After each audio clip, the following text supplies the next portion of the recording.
Wajah-wajah Eropa di Timnas Indonesia.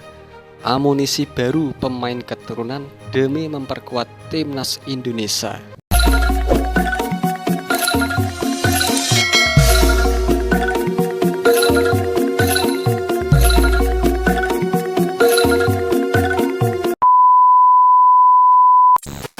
Oke, reaksi kali ini datang dari YouTube channel Starting Eleven, yes. Jangan lupa subscribe, like, dan komen channel ini. Melewati drama panjang, punggawa Wolves Justin Hubner resmi menjadi warga negara Indonesia setelah merampungkan proses pengambilan sumpah setia di Kanwil Kemenkumham DKI Jakarta. Pemain yang berusia 20 tahun itu terlihat mengabdikan momen itu sambil mencium bendera merah putih. Setelah proses Hubner selesai, kini PSSI mulai mengalihkan fokus ke beberapa pemain lagi untuk dinaturalisasi. Di antaranya adalah pemain Fortuna Sittard, Ragnar Oratmangun, dan bek jangkung asal Venezia, Jai Itzes. Namun, dua nama itu bukan akhir dari proyek naturalisasi ini. PSSI juga sedang mengincar nama-nama lain, dan berikut adalah beberapa nama potensial yang... Amunisi baru pemain keturunan demi memperkuat Indonesia. Oke, siapa saja guys? Naturalisasi. Cirus Margono, Cirus Margono guys. Untuk menambah kekuatan di lini bertahan, Indonesia butuh suntikan tenaga di sektor penjaga gawang. Sebetulnya Indonesia kaya akan talenta kiper, tapi pasca kehilangan Kurnia Meiga belum ada penjaga gawang yang performanya sebagus dia. Maka dari itu Cyrus Margono bisa jadi opsi yang menarik. Kenapa bukan Emil Audero? Bisa-bisa saja sih, tapi sang pemain mau apa enggak? PSSI sudah beberapa kali mencoba membujuknya, tapi hasilnya nihil. Nah, kalau Margono ini memiliki potensi yang cukup besar untuk membela timnas Indonesia. Selain karena ia telah menunjukkan minat, pemain berusia 22 tahun itu sudah memiliki hak kewarganegaraan Indonesia sejak lahir. Menurut Hamdan Hamedan, sesuai dengan PP nomor 21 tahun 2022, pemain Panathinaikos itu hanya perlu mendapatkan kembali status WNI-nya.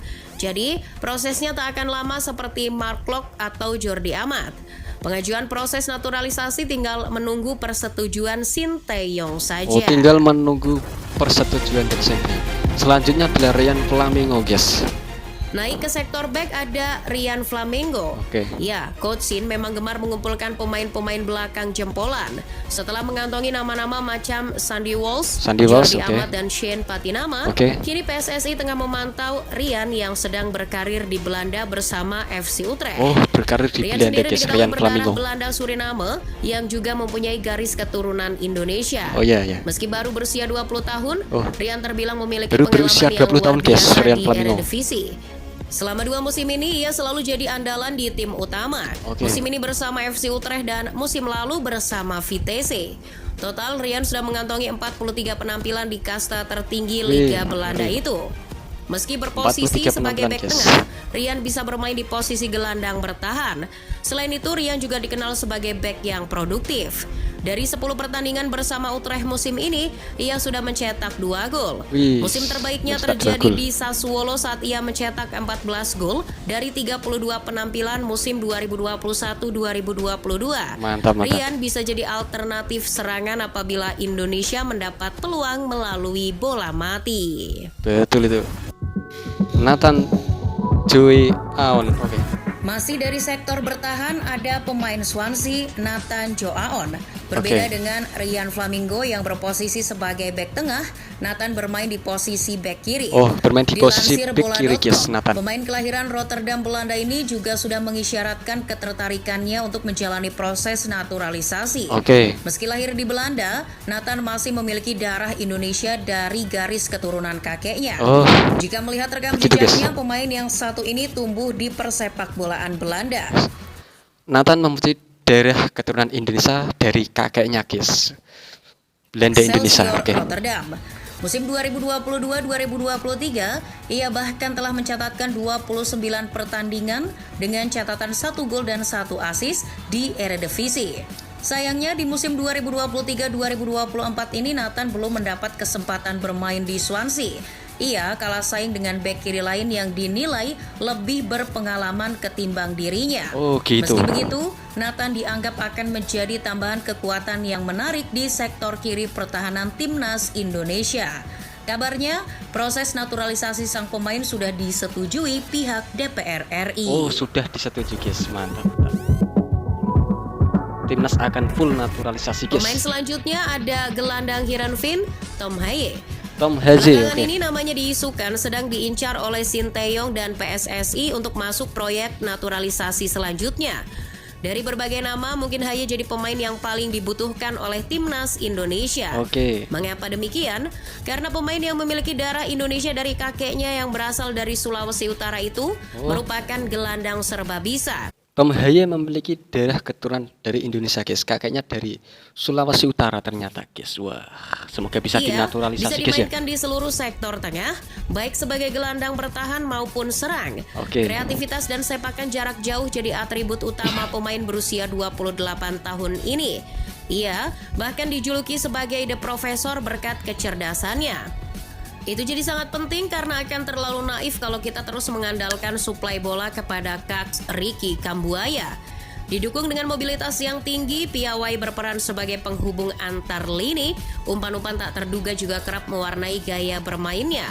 Jika naturalisasinya terrealisasi, ia diperkirakan bakal melengkapi trio lini tengah bersama Mark Klok dan Ricky Kambuaya. Wah, ini mantap guys. Joy Pelupesi. Di sektor tengah, PSSI juga telah mengantongi satu nama lagi yakni Joy Pelupesi. Dari namanya saja sudah kelihatan Indonesianya. Yeah. Joy merupakan pemain kelahiran Belanda yang memiliki darah Indonesia dari kakek dan neneknya yang berasal dari Saparua, Maluku Utara. Oh, dari Maluku Jika Utara melihat guys, usianya kakeknya yang sudah guys. 30 tahun, Joy tergolong sebagai pemain yang berpengalaman. Tercatat ia sudah pernah bermain di Twente, Sheffield Wednesday, Heracles Almelo, hingga pernah bermain di Liga Turki bersama Giresunspor. Berbekal pengalamannya, musim lalu ia menjabat kapten di klubnya sekarang yakni Groningen. Sayangnya usia 30 tahun akan menjadi pertimbangan lebih lanjut karena Sinteyong ingin memangkas generasi tua di skuad tim nasional Indonesia. Tapi, jika PSSI tetap mendatangkannya, tak masalah. Joy yang juga berposisi sebagai gelandang bertahan bisa menjadi pesaing bagi Mark Klok yang kualitasnya masih perlu dipertanyakan. Betul itu. Jika kualitas Joy dinilai lebih baik, kenapa enggak? Iya, iya. Ilyas Al-Hef. Dari mana Sejauh nih, ini di lini serang timnas Indonesia, Sinteyong baru memiliki Rafael Struijk sebagai pemain naturalisasi. Jadi, Ilyas Al-Haf diperkirakan bakal jadi tambahan amunisi yang bagus selain Ragnar Oratmangun. Meski lahir di Belanda, Al-Haf memiliki darah Indonesia dari sang ayah. Maka dari itu, Al-Haf menyatakan siap membela tim nasional leluhurnya. Pemain kelahiran Rotterdam, Belanda ini memiliki posisi asli sebagai sayap kanan. Oh, sebagai Namun sayap Al-Haf juga kanan, mampu ditugaskan guys. sebagai winger kiri atau gelandang serang. Meski kini bermain di Liga Armenia bersama FC Noah, Al-Haf cukup berpengalaman di persepak bolaan Belanda. Setidaknya ia pernah 7 tahun berkarir di sana bersama Sparta Rotterdam dan Almere City. Di FC Noah performanya musim ini cukup apik. Al-Haf sudah tampil di 15 pertandingan dan mencetak 5 gol dan 4 assist di Liga Armenia. Posisi sayap di timnas Indonesia memang sudah melimpah, tapi Al-Haf bisa meningkatkan standar pemain lokal agar mereka bisa berusaha lebih keras untuk masuk ke skuad inti timnas Indonesia. Wes, semoga bisa masuk timnas Indonesia guys ya. Dan segera dinaturalisasi. Terakhir ada posisi penyerang yakni Delano Ladan. Meski Delano lahir di Ladan, Leiderdorp, Belanda, Delano memiliki darah Indonesia dari sang kakek yang dikabarkan orang Jawa asli. Wes, sang kakeknya dari Jawa guys. Karir sepak bolanya di Akademi Feyenoord pada tahun 2006. Setelah itu, ia pernah bermain untuk Haglandia dan ADO Den Haag. Sempat ada klub kini pemain bertinggi 177 cm ini bermain untuk top OS di Eerste Divisi atau Divisi 2 Liga Belanda. Posisinya sebagai striker sangat dibutuhkan untuk menambah ketajaman timnas Indonesia, mengingat untuk saat ini belum ada striker lokal jempolan yang memuaskan hasrat Sinteyong. Posisi striker jadi sektor yang sangat vital di timnas Indonesia. Di tengah munculnya nama-nama striker lokal potensial macam Ramadan Sananta hingga Arkan Kakak, PSSI harus memilih pemain dengan kualitas terbaik untuk dinaturalisasi. Ya, guys, ya. Tentu kita semua tak mau muncul Johnny Van Beukering yang lain di era kepelatihan Coach Sien. Oke guys, reaksi kali ini datang dari YouTube channel Starting Eleven dengan salah satu videonya yang berjudul Amunisi Baru Pemain Keturunan Demi Memperkuat Timnas Indonesia. Nah, itulah guys nama-nama tadi ya guys ya, daftar yang bakal dinaturalisasi oleh PSSI. Wah, jika ini sudah ternaturalisasi semua, tentunya Timnas Indonesia ini akan sangat berkelas sekali guys ya. Wajah-wajah Eropa bermain di Timnas Indonesia. Wah, ini sangat luar biasa, sangat mengagumkan lah pokoknya. Oke guys, cukup sekian guys reaksi kami kali ini. Jika ada kesalahan kata-kata yang kami ucapkan, kami mohon maaf sebanyak-banyaknya. Terima kasih, jumpa lagi besok. Wassalamualaikum warahmatullahi wabarakatuh. Thank you.